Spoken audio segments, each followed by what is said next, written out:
So my name is Chong. I'm Hmong. I'm queer. I'm also a refugee, and I've been a long-time resident of North Minneapolis for over 20 years. I'm here today as the co-founder of Midwest Solidarity Movement Collective, working for my collective here is a coalition member of APIs for Black Lives, Minnesota, which stands for Asian and Pacific Islanders for Black Lives. We are a coalition of over 370 Asian American Pacific Islanders individuals, leaders, organizations, businesses, and groups in Minnesota and across the U.S. in solidarity with Black Lives Matter Minneapolis and St. Paul, and demanding justice for Jamar. I'm here today to demand justice for Jamar and justice for the many lives stolen and killed by police brutality. I remember when I was in high school, several blocks away from my house, Phong Lee, a 15-year-old Hmong teenager, was shot 8 times and killed on July 22nd, 2006 by the Minneapolis police. I can remember the pain and the distrust that many Hmong parents had felt when our communities had to watch a mother and a father bury their own child because police brutality and racial profiling and discrimination in the Hmong community by the police. I too have experienced police brutality and racial profiling and discrimination many times by the Minneapolis Police Department. In 2010, my distrust for the police grew. I was pulled over and arrested outside of my house because the car I was driving was suspicious.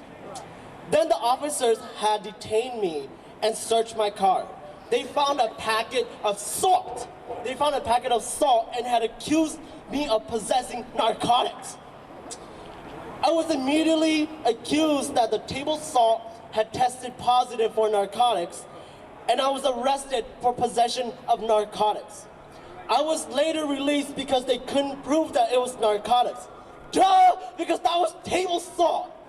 God. Asian and Pacific Islanders in Minnesota are demanding an end to police brutality and are resisting state violence alongside the Black community. We are rejecting the complicity demanded of us by the model minority role imposed by white supremacy. We will not be divided and we will not be silenced because our struggles are connected and we aren't free until everyone is free. Black Lives Matter. Thank you, Chong. My name is Esperanza Losloso, and I am a member of the National Asian Pacific American Women's Forum in the Twin Cities. Okay, so we're also a coalition member with APIs for Black Lives.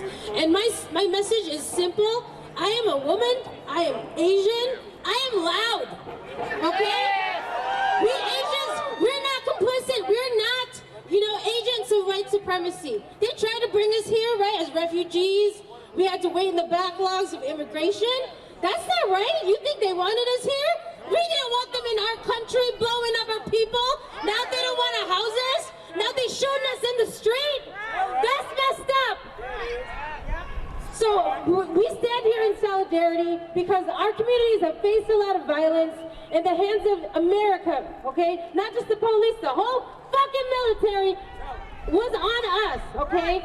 And we stand in solidarity with our Black and brown brothers and sisters because we know our liberation is tied to your liberation, okay? So we should not let them divide us. Look at your neighbors right now. This is beautiful, right? Look at all the people you marched with for, 3 hours? We're on our feet, okay? If you walk away with anything, get to know somebody. Share your stories, okay? Some people have no idea. They're like, oh, I'm gonna go back to my comfortable home. All those people watching us, I want them to be uncomfortable, right? They don't know the love that's in this space. So walk away with this love. Get to know your neighbors, share your